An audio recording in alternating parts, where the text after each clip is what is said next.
Bonjour et bonsoir na pesi peuple congolais mbote na kombo Yesu Masia.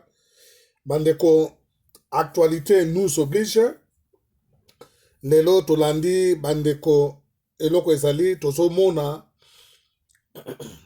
na este batu nyonso tu oyo ba Rwandais bazobima na armée bazokima na Minembwe. Plan na bango ezali nini? Tozosala pe lisusu bilan oyo ya 2 ans ya Faci na pouvoir. Il faut totalisa batu ke na 2 ans ya Faci eloko nini Faci asali. Alors po tokota deja na masolo na biso bandeko nazali kosenga na bino tolanda nanu interview oyo bongo toya kozonga na émission na biso. Production du cuivre et de cobalt ont beaucoup chuté sous le régime de Mobutu au Congo. Et on voit que le président Mobutu, à cette époque, est devenu un fardeau pour les Américains. Il était imprévisible et très corrompu. Alors on cherchait un moyen de le faire disparaître. On voulait changer un régime. Vous avez mentionné le changement de régime au début de cette conversation. C'était vraiment un changement de régime qui était appuyé et effectué par Washington en 90 sous Bill Clinton, oui, en 97. Les faits, en fait, les preuves sont très concrètes là-dessus. Alors, ce qu'on a vu, c'est que Kagame a été choisi pour renverser le régime de Mobutu. Et en renversant Mobutu, il a ouvert évidemment le corridor de richesse minérale au pays qui était dormant. Et on dit qu'il y a 24 trillions de dollars de richesse potentielle au Congo. C'est là où l'économie mondiale commence. Alors, on voit déjà une stratégie géopolitique qui était très importante pour Washington. Il n'y a pas que les minéraux, il y a aussi le gaz naturel, il y a aussi le pétrole. Alors, il y a une raison pour cette guerre, malheureusement. Donc, en fait, le Rwanda n'était qu'une étape. Ouganda, Rwanda, Congo. Oui, je pense. Quelles sont les forces d'argent qui ont sponsorisé au Rwanda et au Congo l'aventure politique de Paul Kagame? Les entreprises, les multinationales. Bon, toutes les grandes sociétés minières qui existent au Canada, comme Tenke Mining à l'époque, et il y avait American Mineral Fields. Je cite ces deux sociétés parce que ils ont aidé à financer la campagne militaire de Kagame qui a renversé le président Mobutu. Et à l'époque, même avant que le président Mobutu, il était toujours en place, mais les officiels ou bien les hommes d'affaires de ces sociétés minières organisaient un voyage à Lubumbashi au mois de mai, au Congo, dans le sud du Congo. Imaginez-vous, même avant le changement de régime, il y avait toujours Mobutu en place et Robin Sanders, qui était le directeur du National Security Council, c'était un officiel de l'État américain qui est sur un avion avec des hommes d'affaires des grandes sociétés internationales minières. C'est assez extraordinaire. Et en même temps que ce voyage a été fait, les troupes de Kagame massacraient des réfugiés Hutus à Bandaka, dans l'ouest du pays, de Congo encore. Alors, c'est affreux. Et les multinationales françaises, qu'est-ce qu'elles ont fait pendant ce temps? Il y en a aussi. Il y a aussi des sociétés au Moyen-Orient qui s'enrichissent. Je cite dans mon livre, le début du livre, une société du groupe Bolloré qui prenait du coltan et qui allait de Kigali envers d'autres marchés dans le monde. Alors ils ont fait partie, ils ont été cités par les enquêteurs de l'ONU en faisant partie de plusieurs sociétés qui pillent et qui alimentent la guerre au Congo.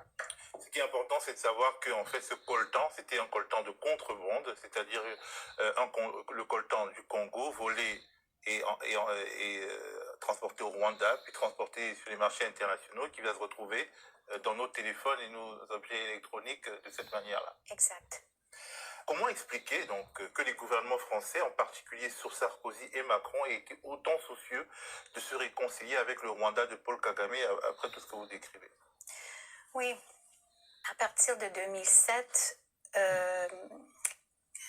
le président Sarkozy et son ministre des Affaires étrangères à l'époque, Bernard Kouchner, merci, ils voulaient faire une autre genre de politique. Ils voulaient améliorer les relations diplomatiques avec Kigali. Alors, premièrement, ils voulaient que les mandats d'arrêt qui étaient issus du juge français Jean-Louis Bruguière contre les commandants de Kagame dans le dossier de l'attentat. Contre l'avion de son prédécesseur. Exactement, parce que la France enquêtait sur la responsabilité de l'attentat contre l'avion de Habyarimana, l'acte qui a déclenché le génocide. Alors, il y avait ce grand dossier qui était imposant et très stressant pour le nouveau gouvernement de Sarkozy, qui voulait améliorer les liens avec Kigali. Alors, je crois que le cabinet de Bernard Kouchner, ils ont intervenu dans ce dossier et ils voulaient que les mandats d'arrêt soient annulés. Je pense qu'à partir de ce moment-là, 2007, il y avait un autre juge, un juge qui s'appelait Marc Telidik et Nathalie Poux. Ils ont continué à mener leur enquête, mais on a vu une sorte de pression politique toujours qui régnait à l'époque sur le système judiciaire. Et vous avez vu peut-être récemment que l'affaire a été classée, on a annulé, l'enquête est maintenant terminée et les membres du FPR ne sont plus mis en examen. L'affaire est terminée. Ce que je veux savoir, c'est pourquoi le Rwanda n'est qu'un tout petit pays de peu d'importance d'un point de vue financier. Le Rwanda est un pays pauvre, la France est un pays riche. Et pourquoi donc ce pays riche, finalement, donne des gages à un pays pauvre dont il n'a pas absolument besoin? Je pense que c'était très compliqué pour Sarkozy, mais la justice, ça l'intéresse pas. En fait, les intérêts géopolitiques étaient primordiaux. En fait, les intérêts économiques au Congo, encore une fois, Kagame qui a ouvert le corridor de richesse, on a vu à quel point les sociétés internationales, mais surtout des sociétés françaises, parce que les sociétés comprennent des intérêts français et américains dans une société. Alors ça, c'est pour des intérêts économiques et géopolitiques au Congo. Et les réseaux que Kagame a créé au Congo sont toujours là. Il a facilité l'ouverture de cette économie, mais les réseaux qu'il a créés, les réseaux Bolloré, réseau de American Mineral Fields, et puis cette société a changé, mais ce réseau existe toujours. Et c'est ça qui l'intéresse beaucoup plus que la justice ou bien la vie des millions de Congolais. Alors, comment vous décrivez Kagame comme un criminel impuni? Comment orchestrer une telle impunité alors qu'il y a un tribunal pénal international pour le Rwanda qui a été mis en place par l'ONU. Il a siégé pendant des années ce tribunal. Les crimes que vous évoquez ont eu lieu quand même devant les forces onusiennes, devant les forces internationales. Comment l'impunité internationale s'organise-t-elle au XXe siècle et au XXIe siècle par la suite? Bon, je montre comment le tribunal pénal international pour le Rwanda, qui a été créé après le génocide, comment ça a été contrôlé par Washington. Je montre que les enquêteurs de l'ONU qui avaient ramassé assez de preuves pour faire des inculpations, pour inculper Kagame, mais aussi pour inculper ses commandants. Ces enquêtes n'ont pas abouti parce que le procureur à l'époque Del Ponte, Carla Del Ponte, qui voulait inculper le FPR pour ses crimes, a été remplacé. Et ce sont des États-Unis qui ont pris cette décision. Alors ensuite, dans un deal, je parle de ce deal, cet accord dans mon livre, les États-Unis ont convaincu l'ONU de laisser la juridiction, la compétence aux Rwandais pour juger les crimes du FPR. Alors, ça veut dire qu'au lieu de laisser l'ONU juger les crimes du FPR, les États-Unis ont convaincu l'ONU de transférer la juridiction des crimes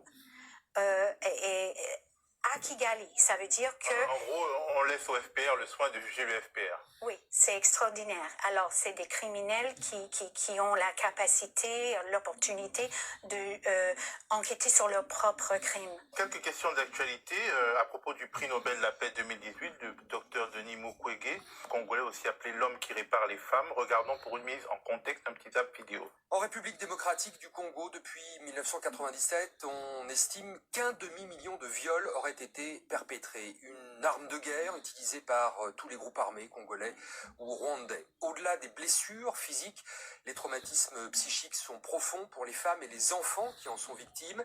Un médecin, considéré par beaucoup comme un héros, un saint même, s'emploie inlassablement à réparer les corps. Des coups de sifflet, des pancartes, en voiture, à moto, dans des bus bondés, des centaines de personnes. Les rues de Bukavu ressemblent à un lendemain d'élection. Le docteur Denis Mukwege, prix Nobel de la paix. Nous aimons tous les belles voitures, les bijoux, les gadgets.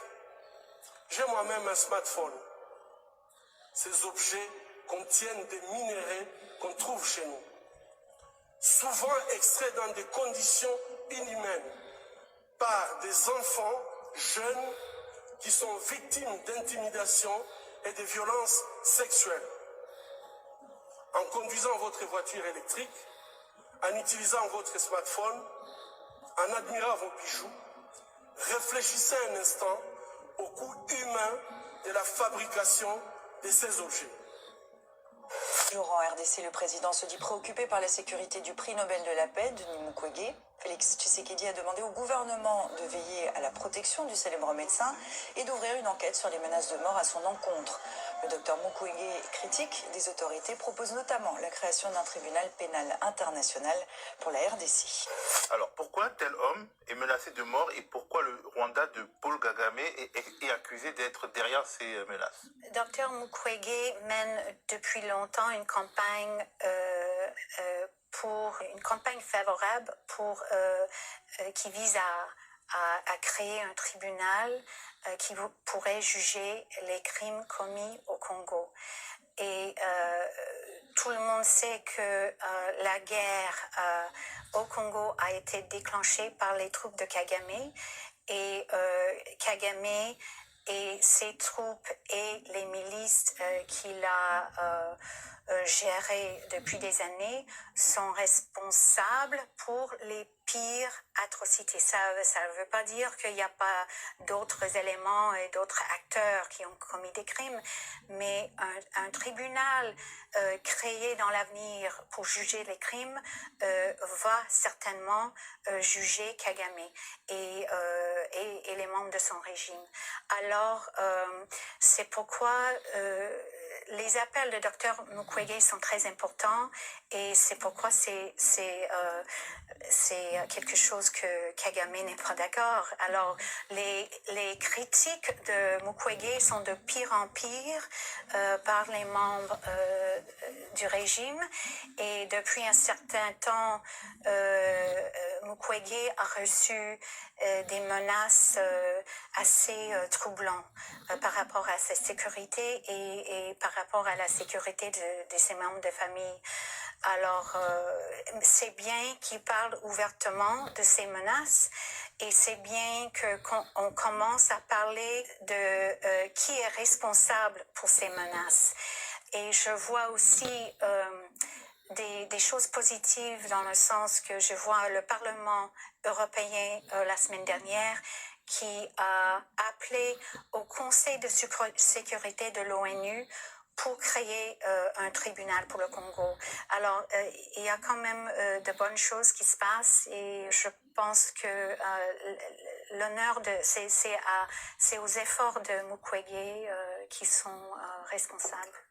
Bandeko na banzi tolandi video oyo vraiment eza mulai soki boko luka kolanda yango ezali journaliste Judy Reveux azali journaliste canadienne oyo bokoyi kolanda ye bokoyoka vraiment ke interview na ye parce que asali livre bandeko nayebisa bino na ba émission nanga passé soki bomoni mindele baleki babandi koloba mabe ya mutu oyo bango bazalaki komona yeke pire bango mutu na bango elingi kolobaki balashe bandeko président Félix Tshisekedi bilan na ye ya 2 ans ezali positif positivité nango yango oyo toyoki yango sikoyo ke France sikoyo bazwi dossier batie yango ya mesa mpona CPI baya kokanga bato plan na bango ezalaki ndenge nini plan ya barwandais ezalaki ke avant gouvernement oyo ya ndeko oyo soki Sama Lukwenge premier ministre nazopesa mbote passa avant ebima bango ba créer des autres quotas minembwe selon ba loi na bango ya balkanisation oyo eza na constitution bakata mboka preuve année to moni soki ba colonel soki Samatama omoni ba kombo bazwa matama bajou donc matama abakisi kaka Samatama donc neti Tambwe Mwamba azwa kombo na biso me kombo na ye Kasereke. Voilà ba Rwandais bakota bakabila batuana donc président Félix azali dans les bons donc après gouvernement o ezali kobima awa avant le 15 bande konangai makambu ebandi o président lobai ke kisalume banda batu bakokangama état de droit ese côté vandi justice ezali donc Kagame olandi yango bien tolandi biso na bino donc Kagame mutu atia ba groupe nyonso eza na zamba bango na bakabila batu na ye Kagame bato bazoboma batu kuna ezali bango donc Sarkozy mutu alongolaka dossier na ye oyo ya crime kuna oyo ya biarima na fale bakanga eta oyo ya mboka pona ba intérêt oyo ezali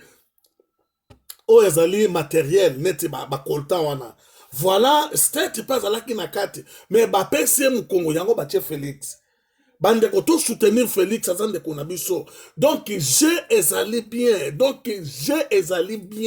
na lobaki yango awa ti mois de juin ngam tuna loba yango Kabila bakokanga ye amata kita kokangama donc bamindele balembi déjà batuana ba sacrifier bango balobi ke message ya Mukwege butolandi yango biso na bino message ya Mukwege yango wana nde esambwisi bamindele lisusu makasi parce que Mukwege alobi o ezali vérité pe bamindele bayebi yango moyeba wanga mango ezali te voilà sikoyo ke eloko wana mokili mobimba balobeleli yango avant babandaki kolobela makambo mboka na ba télévision mindele te yango oyo sikoyo télévision mindele babandi kolobelela yango elingi koloba ke histoire ya Kabila ya bakagame soki ya baruberwa ya baminembwe ezali ya kosila bandeko oyo moke azalaki na poto kabola na bino ezali wana nzamba asalisa biso nzamba asalisa président na biso Félix Antoine Tshisekedi Tshilombo 2 ans oyo azalaki nango ezalaki ya déboulonnage alongoli oyo Kabila na pouvoir, apandi FCC, apandi PPRD, akangi bato oyo azokanga sikoyo, aza kobotola bambongo musu aza kobotola. Donc oyo ya sali, donc ezalate na 2 ans. Donc ezali vraiment successful. Au monde Congo, sur le plan économique et social, depuis Congo est à Congo, depuis Mobutu soit pouvoir, tilelo oyo. Donc, système wana ezalaka te na mboka na biso. Ezali makamba Félix te.